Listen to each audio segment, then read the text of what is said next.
This podcast is brought to you by the IIEA, sharing ideas, shaping policy.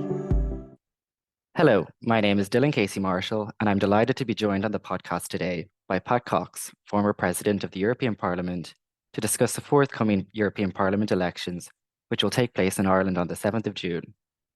This podcast is part of the Institute of International European Affairs' Future Proofing Europe project, which is kindly supported by the Department of Foreign Affairs.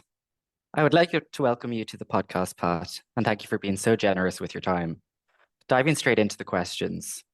450 million European citizens will be going to the polls in the first week of June to elect 720 members of the European Parliament. In your view, what's at stake in this election for European democracy? I think that these European Parliament elections, and indeed I might add the forthcoming US presidential elections, are ones that are perhaps the most consequential of recent decades. I say that in respect of the European Union because of the probable rise of the right in terms of the support and votes that they're likely to get, with their focus on nationalism, identity politics, populism, culture wars, and so on. The right has grown slowly but surely in Europe over the past 3 decades. And I think it would be fair to say that where once the right was ostracized, they are now increasingly normalized. I was looking at a study published earlier this year by the European Council on Foreign Relations, and they predicted, doing a poll of polls, what they called a sharp turn to the right in the upcoming European Parliament elections. They suggested that right-wing parties are likely to top the poll in 8 member states and possibly to be second in a further 9. Collectively, according to that prediction, they were suggesting that right-wing MEPs could constitute up to 1 in 4 of future MEPs after this election. Although, to maintain a sense of perspective, that means 3 in 4 Euro deputies in the next Parliament would not be from the far right in such a scenario. So I think that is really the context and the expectation. In terms of the groups, the European People's Party is likely to hold its number of deputies or increase marginally. The Alliance of Socialists and Democrats is likely to lose some seats, but more marginal than substantial. The Renew group and the Greens and EFA are likely to be the 2 groups with the heaviest potential losses, and the biggest winners will be the ID group, the Identity and Democracy group of the far right, and the ECR, the European Conservative and Reform group.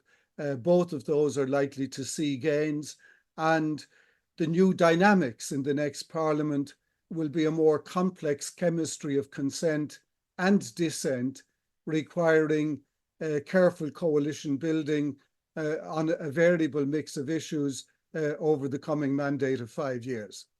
Thank you for that. And just following up on that point on the rise of the right, the nationalistic and far right, and their history of Russophilia and links with the ruling party of Russia, do you think this election will have an impact on the EU's commitment to Ukraine?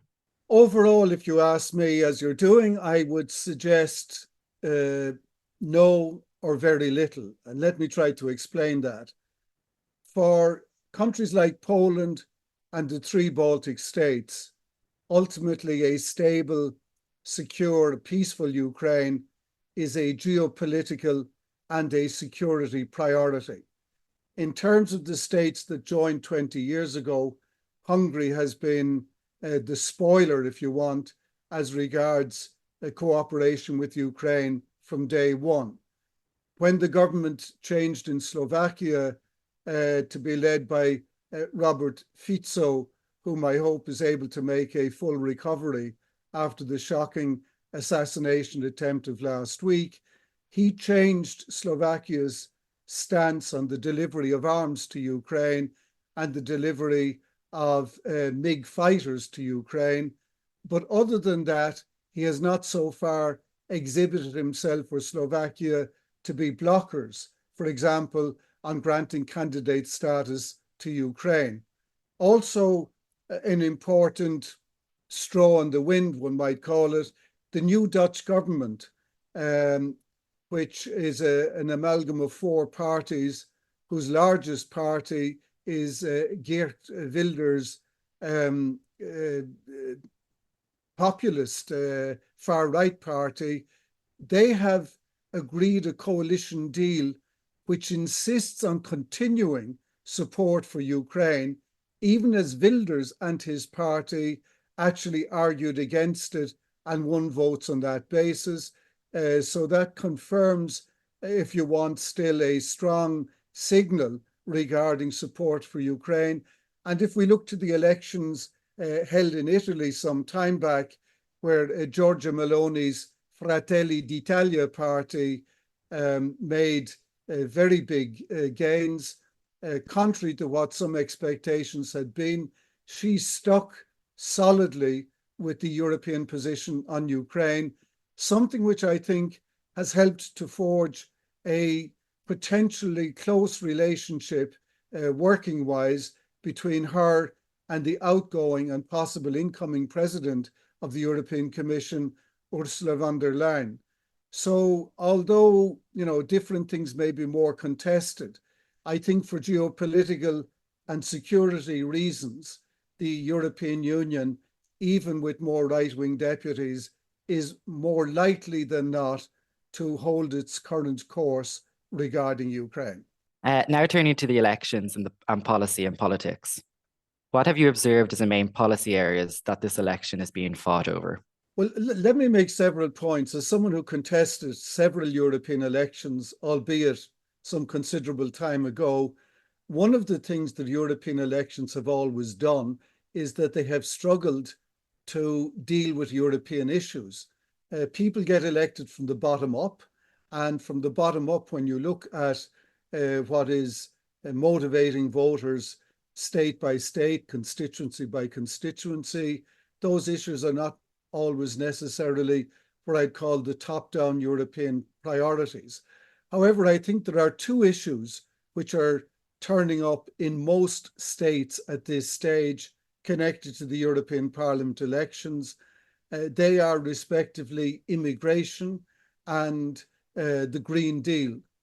I think on immigration, it's clear to us that that has become an increasingly sensitive political issue over recent years, especially with the rise of the right, but also because of attempts by parties in the centre to try to reclaim lost ground by adopting some of the policy perspectives that in the past would have been more exclusively belonging to populists or the far right.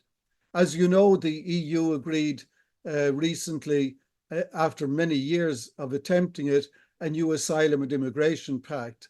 And its catchphrase, one also being used here in Ireland by the Taoiseach, is that the policy will be firm but fair, seeking to burden share between member states and to enhance border control in the EU, while at the same time respecting EU values. Now, I think having tougher border controls and how to deal with asylum processing and respecting EU values may be tough to find reconciliation on. But what is clear to me is that the EU progressively is beginning to align its asylum regime with migration management objectives through externalization, through placing readmission and return at the heart of EU migration policy, and even now to linking targeted external funding to the fulfillment of migration management objectives. So, this is potentially quite a sea change in EU perspective and policy. What its dynamics will be, how successful it will be at actually slowing down, limiting or reversing the flow of migrants, of course, only time will tell. But I think this is one of the most contested and sensitive political areas across the EU today. I think the second one is an evident, not exclusively populist and right, but particularly populist and right-wing pushback against the EU's Green Deal. Certainly with a whole range of new regulations and ambitious transition periods, it's relatively easy picking to engage in the game of externalizing blame that the problem is Brussels and these rules, whereas in fact, of course, the underlying problem is global warming. And whatever about electoral cycles and short-term political preferences, the underlying realities to do with greenhouse gas emissions and their impact on extreme weather events are clear and well known to us. And every week at this stage in Europe, and of course beyond Europe, we see clear examples of shockingly costly extreme weather events to do with nature, to do with human beings, to do with wrecked infrastructure and so on. And the truth is, physics doesn't change, even if politics does. So I think this is going to be really quite the challenge, because if we were to not just push back temporarily, but actually roll back on the green transition, I think we'd simply store up more problems to do with costly extreme weather events than those we already have. But I think those two issues, immigration and pushback on the Green Deal, are probably the two clearest pan-European Union issues to emerge across the different member states and the multiplicity of Euro constituencies. Picking up on that point that you raised on the external relations in migration management, how do you think the geopolitical context is shaping this election? I think probably this is the most complex geopolitical situation globally that the EU and the West in general has faced in many decades. We've got the war in Ukraine, but in addition, we've got, of course, the inexorable rise of China since it joined the WTO in the early years of this century. We've got the Sino-Russian no limits friendship and all that that can mean for Russia's capacity to fight the war in Ukraine. We've got a direct supply of arms and armaments to Russia from Iran and North Korea. We've got all of the tensions and potential wider instability of the shocking war that's being prosecuted in the Middle East and in Gaza. We've got the possibility of a second Trump presidency. And this contemporary geopolitical reality, which is enormously complicated, should not be ignored. I mean, my own feeling is that collectively in the West and collectively for the EU, we've entered a new age of deep uncertainty.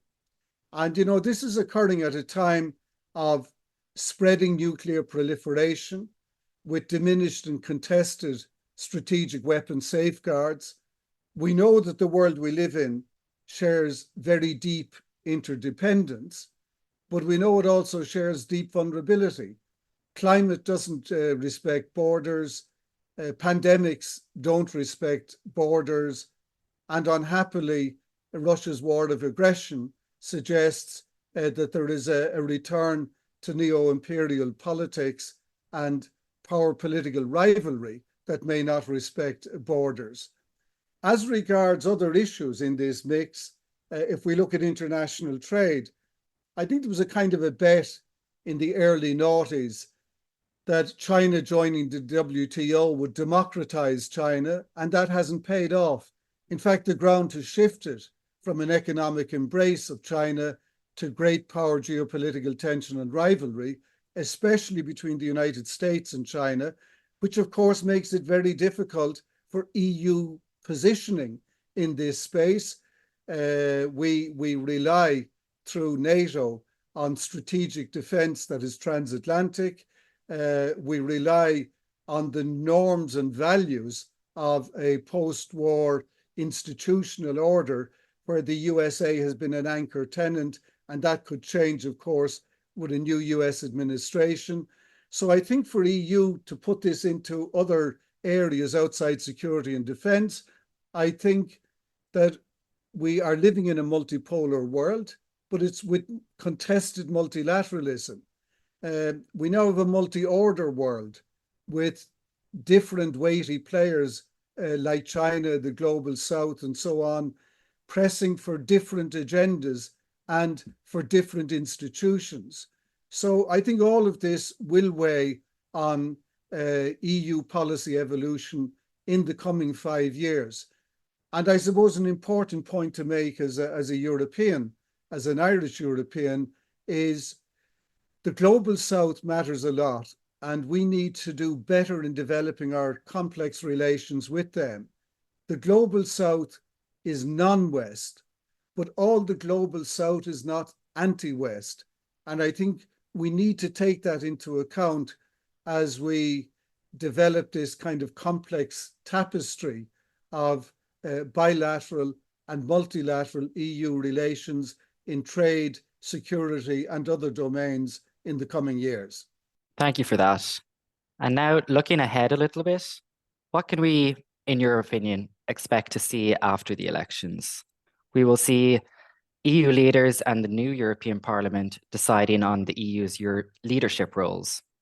How could a large right-wing populist bloc in both the European Council, you mentioned the rapprochement between Giorgia Meloni, the Prime Minister of Italy, and outgoing President Ursula von der Leyen, and a right-wing populist bloc in the European Parliament, how could these influence the decisions on who becomes leaders of the EU institutions? That's an interesting question. I'll give you my best guess at this. The first thing to say about the European Parliament is that it operates through de facto coalitions, even if no formal coalition agreements exist. And this is essential since every group in the European Parliament is and always has been a minority. No single group ever got elected with a majority vote. What changed back in 2019 and now remains the case and will remain the case is that the two largest groups, which between them were a majority, have no longer been a majority since 2019. They're being squeezed by the fragmentation of national and European politics, and their numbers are diminished, not dramatically, but sufficiently to put them collectively into a minority status. I think that the next parliament is likely to see a leading role, at least after the election, for the EPP group, who will nominate Ursula von der Leyen to be the new Commission president. The parliament will elect its own president.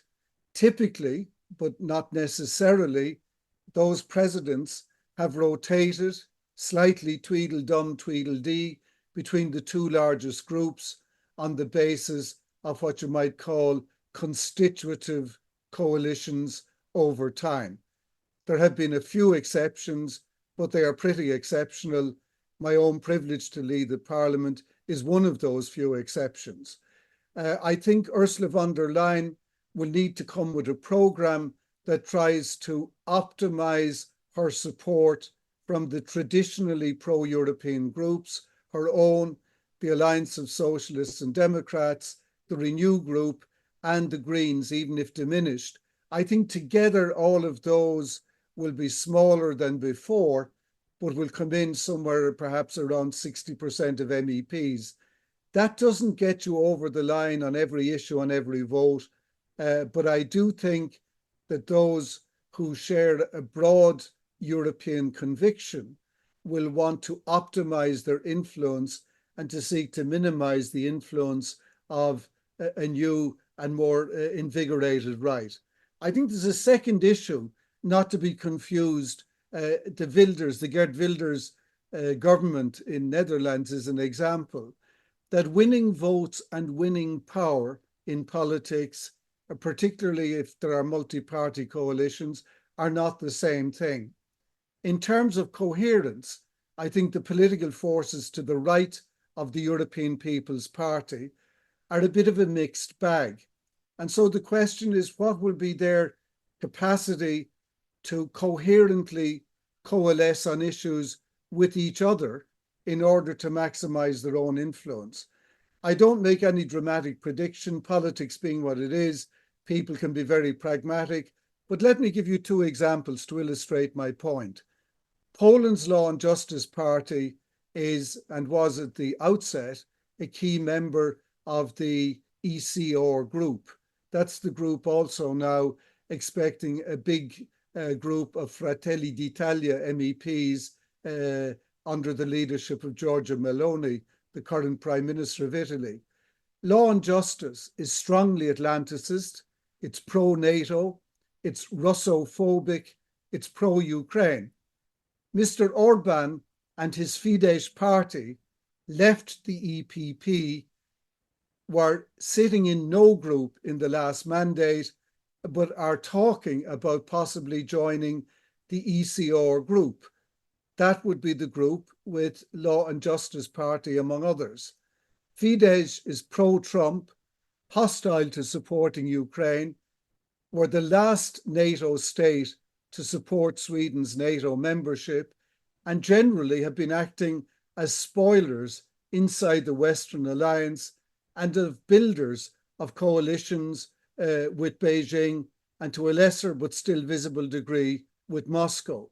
So how you would reconcile the Law and Justice position with the Fidesz position and presume to get a coherent logic on all of those sensitive foreign policy issues escapes me at the moment. And so I wonder if in the end the numbers will be as powerful as they might be, given the diversity and incoherence of the collectivity which would constitute the new right in the next European Parliament. Yes, that fragmentation of the members of the right to the EPP has always been an issue amongst those groups and their coherence and ability to work together. So precisely, yeah. We're just coming up on time here. So just one final last question. Looking back at your time as President of the European Parliament, what was your most memorable achievement or challenge? And maybe what could European policymakers learn from that today? Well, I'm loath to talk about my own achievements because these are things of the period of time and the collective and so on. But no doubt the biggest challenge and where the Parliament played a role in achieving a positive outcome was the Big Bang enlargement of 2024.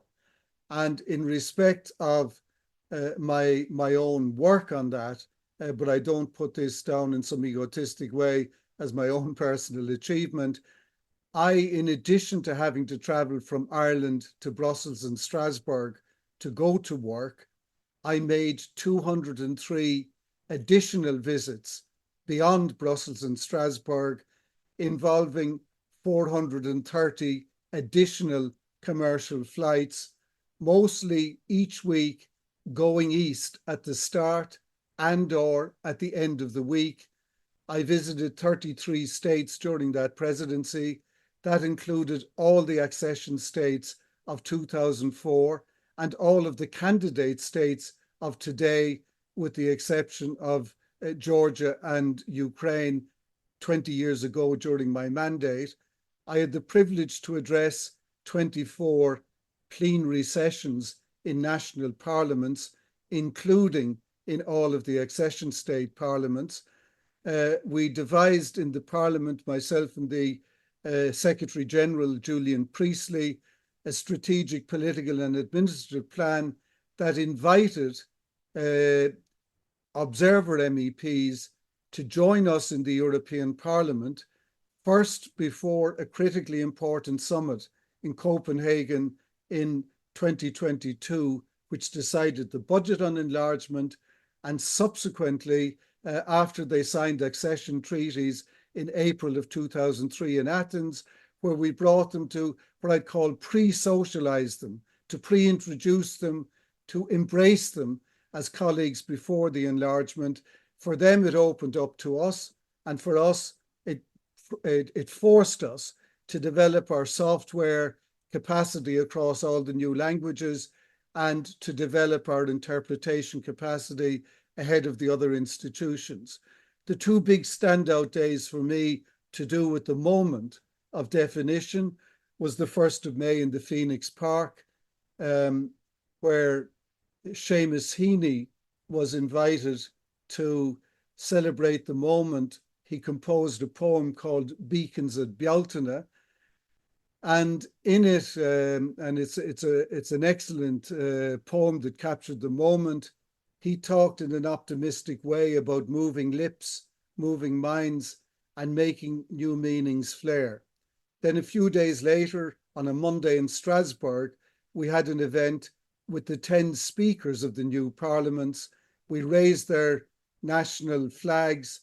I was joined at that by the man who personified Solidarność in Gdansk at its foundation, Lech Walesa, and I had negotiated with the Polish government to have them make a gift to the parliament of the 10 massive flagpoles to receive the new member state flags made in the shipyard in Gdansk, and symbolically traveling that journey from Gdansk and what it represented at the time of communism to Strasbourg and what it represented as a new moment in European history.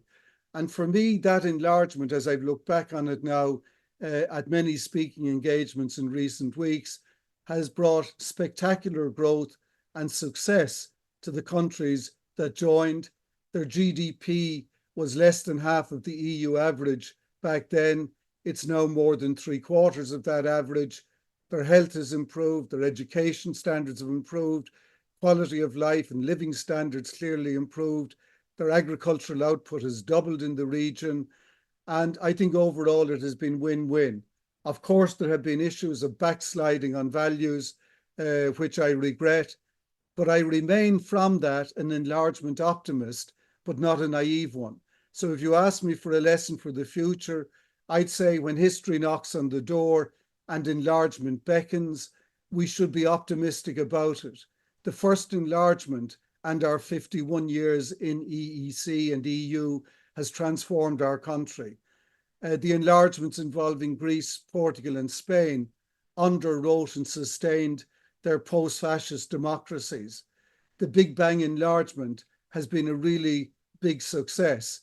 I think, in fact, enlargement has been one of the most powerfully positive and transformative policies in the European Union. But the next time round, if we're learning the lessons of some backsliding on shared values, I think we need to put in some new protective capacity to ensure that backsliding carries a cost and that we can develop some red cards to add to the yellow cards of monetary or grant-giving conditionality that have been used in the more recent past. So those would be my lessons, not naive on enlargement, but very supportive of it. The need to develop some new policy instruments associated with it, and an understanding that, as before, enlargement is a challenge for both sides, a huge transitional and transformative challenge for those who wish to join, but also a huge challenge for the EU to absorb new member states in terms of decision-making procedures, institutional capacity, and of course, critically important, Europe's budgetary capacity to cope with that as well. That's a very interesting reflection. Thank you. No, All it's that's left my pleasure, and thank you very much for the invitation to join you. No, all that's left for me to do is thank you, Pat, for giving us your time and very valuable insights. This podcast is brought to you by the IIEA, sharing ideas, shaping policy.